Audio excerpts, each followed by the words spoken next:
¿No será que el Señor ha estado queriendo sacar a Saúl de su corazón y usted no se ha dado cuenta o no se lo está permitiendo? Quizá lo ha llevado de proceso en proceso a fin de que usted no cometa los errores que Saúl cometió.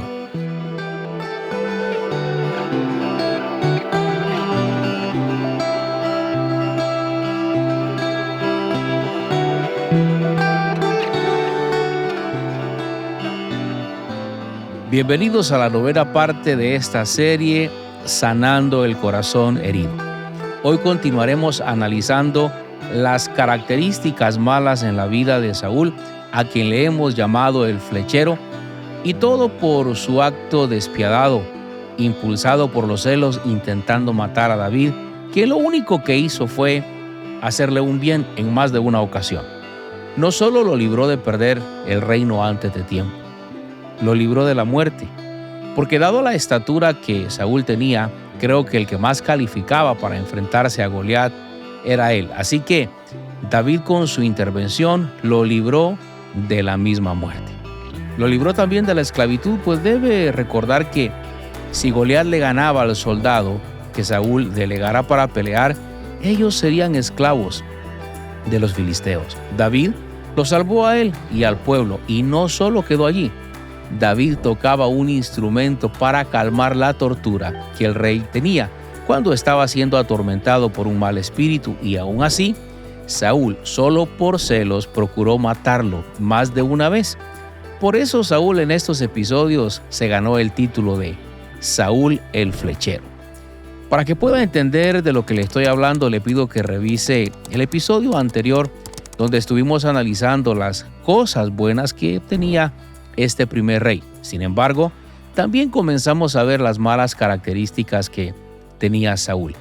Y vimos la primera, y es que él creía que el reino era de él y no de Dios. Le recomiendo que revise el episodio anterior a este. El día de hoy vamos a iniciar con la segunda característica negativa que este hombre tenía, y es que él manifestó inseguridad y celos agudos. Saúl era un hombre obsesivo con su inseguridad y sus celos. Cuando David y los otros hombres regresaron de matar a Goliat, las mujeres decían: Saúl hirió a sus miles, David a sus 10,000, según el primer libro de Samuel, capítulo 18, verso 7. Esto desagradó en gran manera a Saúl y sospechó de David en el momento que escuchó decir toda aquella alabanza. Él dijo en su corazón: a este no le falta más que el reino, según el verso 8 nos lo narra. Saúl, si somos honestos, no tenía razón de tenerle miedo a este jovencito David. Sus celos, sin embargo, le hicieron sentirse perseguido y amenazado por el éxito de aquel hombre joven.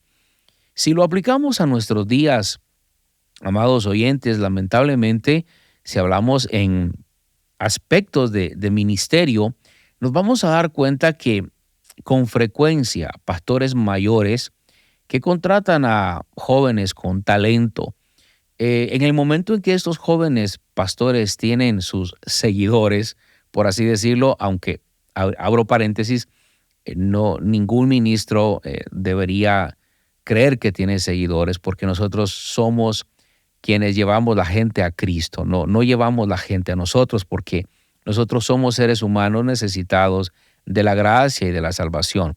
Los ministros no debemos buscar crear adeptos, personas que sigan a una figura, a un hombre. No, nosotros llevamos a las personas a los pies de la cruz del Calvario, donde nosotros mismos como pastores encontramos la salvación para nuestra alma. Otra cosa es que Dios nos haya escogido, nos haya dado el llamado, y el respaldo obviamente está en medio, ¿no? La gente que llega a una iglesia puede ver el respaldo de Dios en la vida del pastor, dado a las cosas que Dios está haciendo a través del ministerio de ese hombre o de esa mujer.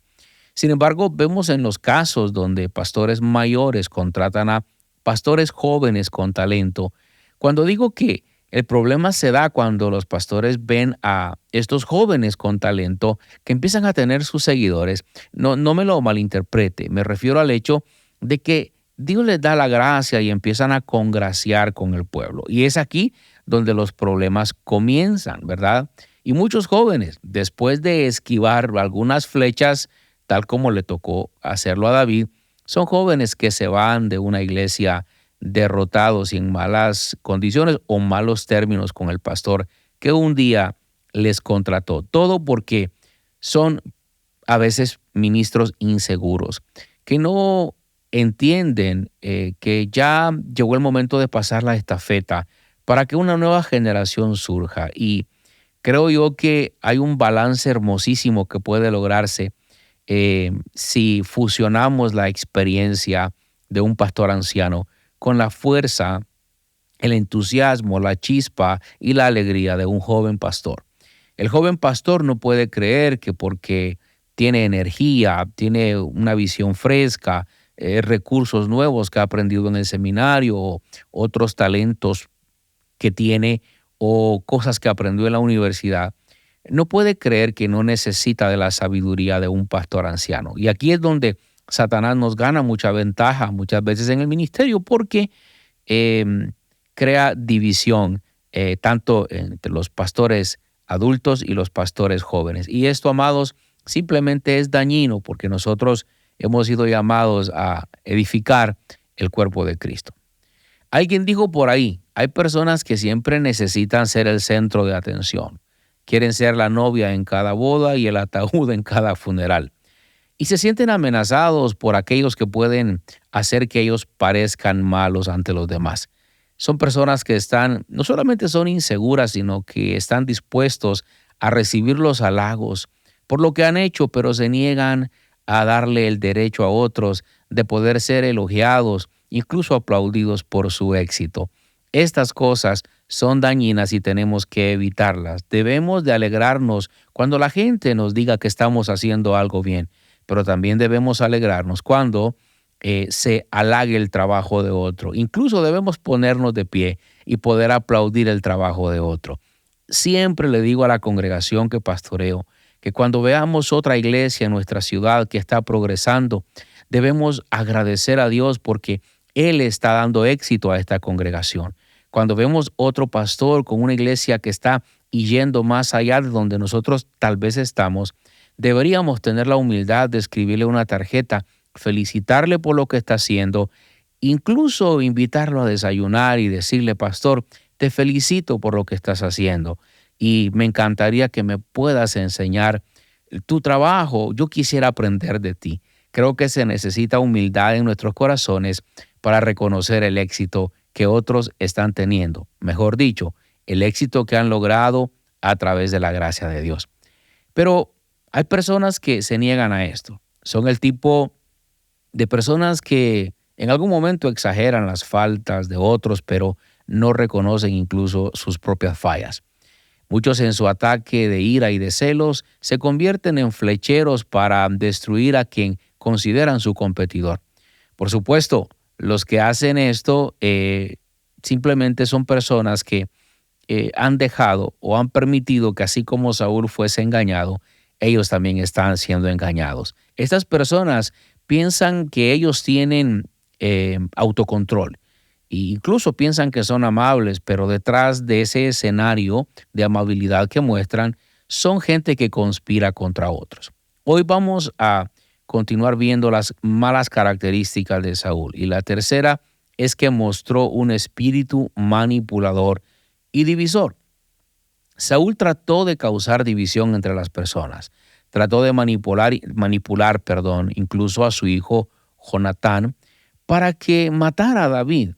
A mí me resulta difícil imaginar los celos obsesivos que tenía este hombre, pero a un flechero no le importa, un flechero no mira la vida a través de los lentes claros. Afortunadamente, Jonatán no obedeció a su padre, sino que ayudó a David a escapar. Obviamente, por lo que hizo, este joven recibió un regaño exagerado y pero muy marcado de su vengador padre. Los flecheros tratan de sembrar discordia, ya que creen que al crear división pueden obtener la victoria.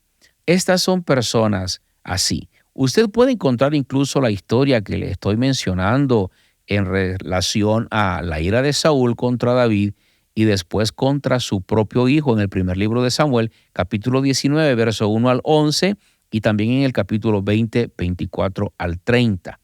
El flechero se convertirá en alguien chismoso incluso, criticando a una persona tras otra. El que es como Saúl calumniará a cualquiera que pueda acusarlo de hacerle ver que está mal, esperando destruir incluso la reputación de aquellas personas, para que cuando llegue la acusación o cuando se vea amenazado por estas personas y puedan comprobar que él está mal, él tratará de levantar calumnia en contra de ellas con el fin de comprobar que están mal. Levantará incluso chismes en contra de ellos para que cuando intenten hacer ver que él está en un error, simplemente querrán exponer al otro. ¿Y cómo lo hacen? Bueno, inventando calumnias, inventando mentiras, para que cuando estos a quienes ellos están desacreditando vengan a contarle a otros o no contarle a otros, pero cuando quieran exponer que esta persona, este hombre o esta mujer está mal, al haber ellos levantado chisme alrededor de estas personas, pues obviamente el testimonio de esta gente no va a contar. Así es como muchos flecheros se manejan. Son gente que envenena el corazón de los que están alrededor para que no le crean a otros más que la propia versión que ellos manejan. Necesitamos tener cuidado de no tratar de destruir con chismes a aquellos con quienes no estamos de acuerdo. Es posible que usted se pregunte si alguna vez Saúl tuvo compasión de David. Bueno, al comienzo de la relación, obviamente entre ellos las cosas iban bien. Saúl manifestó que amaba a David, pero a medida que pasaba el tiempo, su conciencia se fue endureciendo. Cuando un hombre decide destruir a los demás, se convierte en una persona sin sentimientos, ya que es incapaz de sentir empatía por otros. En realidad, se desconecta de sus propias emociones para no sentir nada hacia los que está hiriendo. Se convierte en alguien duro, insensible emocionalmente. Podríamos decir que es, como dice aquel dicho, un sonámbulo, alguien que aparentemente está despierto, pero que está en realidad dormido. Vamos a ver una cuarta característica mala de este flechero Saúl, y es que él vivió de acuerdo a sus propias reglas. El flechero no soporta las reglas de los demás. Saúl, podemos ver que en obediencia a Dios sacó a todos los adivinos de Israel. Él lo hizo. Sin embargo, cuando vio que al final de su vida, pues Dios ya no estaba con él y que su fin incluso se acercaba, en su desesperación fue a una adivina en Endor para saber qué debía hacer. Esto se llama, bueno, le vamos a llamar la ley de la gran excepción. ¿Cuál es la ley de la gran excepción? Es cuando decimos, yo hago las reglas para que otros las sigan, pero esas reglas no aplican a mí. ¿Cómo podríamos convertirnos en líderes que practiquen la regla de la gran excepción? Cuando le decimos a todos que tienen que llegar temprano, pero somos los últimos en llegar. Cuando le exigimos a alguien que dé respeto, pero nosotros no damos respeto. Los padres podemos llegar a convertirnos en gente con una maestría en la ley de la gran excepción. Y es que le decimos a nuestros hijos que lean y a veces a nosotros no nos gusta leer. Como aquel padre que le dice a su hijo que vaya a la iglesia, pero él nunca va. Como aquel padre que le dice a sus hijos que oren, pero ellos nunca oran. Esto era Saúl. Saúl era alguien que le gustaba crear reglas para otros, pero eran reglas que él no seguía, reglas a las que él no se sometía. Eso le puede pasar a usted como empresario. Usted puede ser alguien que pone reglas y leyes en su trabajo y a usted le gusta que la gente las obedezca. Pero si usted es líder de una iglesia y no sigue las reglas, usted está haciendo uso de la gran excepción, la regla de la gran excepción. Usted en su trabajo quiere que todos se sometan a usted, pero usted no es capaz de someterse a un líder en su congregación o en algún lugar a donde usted dona su tiempo como un voluntario. El flechero solo pone en práctica sus propias reglas. Los flecheros creen que lo que hacen es correcto, solo porque ellos lo hacen. Tratan incluso de llegar a un acuerdo, o mejor dicho, si usted trata de llegar a un acuerdo con ellos, no lo va a lograr, es tiempo perdido. Tú eres en cada cosa que se les dice. Su gran deseo es controlar a los demás. Es una necesidad personal para ellos. Incluso interpretan la realidad a través de sus propios lentes. Un flechero ejerce su supuesta divinidad para proteger la única fuente de identidad personal que tiene. Actúan como locos, pero piensan que ellos son los únicos cuerdos que hay en el reino. Así era Saúl. Hay una pregunta que me hice una mañana luego de que un maestro en el seminario nos mostrara este lado de Saúl. Yo me pregunté, y la verdad estaba un poco confundido, me pregunté por qué escogió Dios a Saúl y por qué le permitió reinar tanto tiempo. Hay un escritor estadounidense que yo les recomiendo que lo lea. Lamentablemente él murió en el 2022, si no estoy mal. Él se llama Gene Edwards. Hablando de esto que le estoy comentando, de la pregunta que me hice, de por qué Dios permitió que Saúl reinara tanto tiempo. Bueno, Gene Edwards dice en su libro Perfil de tres monarcas, él ahí ofrece una opinión acerca de esta pregunta difícil de responder. ¿Por qué hizo Dios tal cosa? La respuesta es simple y sorprendente. Él algunas veces da una gran porción de poder a recipientes que no son dignos hasta que con el tiempo se vea toda la verdad interior que hay en el hombre. Recuerde, algunas veces Dios le da poder a los hombres por razones que desconocemos. Un hombre puede estar viviendo el peor de sus pecados y su don estará funcionando a la perfección. Y uno puede preguntarse, ¿por qué si está en pecado sigue su don funcionando a la perfección? Bueno, tenemos que entender que los dones que Dios le da a los hombres no funcionan en relación intrínsecamente o únicamente a su santidad, sino que se dan en función a lo que Dios quiere hacer en los demás. Esto quiere decir que alguien puede estar en pecado, ¿ok? Y de repente Dios lo usa a través de los dones que le ha dado para bendecir al pueblo de Dios. Porque no se trata de exaltar o de la perfección o de la santidad del que Dios está usando. Dios puede usar a quien Él quiere para salvar a aquellos que están necesitados. No estoy diciendo de que es lo que Dios siempre va a hacer. No, de repente se dan esos casos. No estoy diciendo que hay que vivir en pecado. Hay que santificarnos, hay que buscar a Dios. Lo que estoy tratando de explicar es que Dios muchas veces va a usar a personas que uno ve que no están bien, pero que aún así Dios les usa. Es una pregunta que parece un poco compleja, pero es así. Y en este caso, Edwards afirma, él dice que Dios lo que hace en el caso como con Saúl es que lo que él desea es sacar el Saúl que está en nosotros.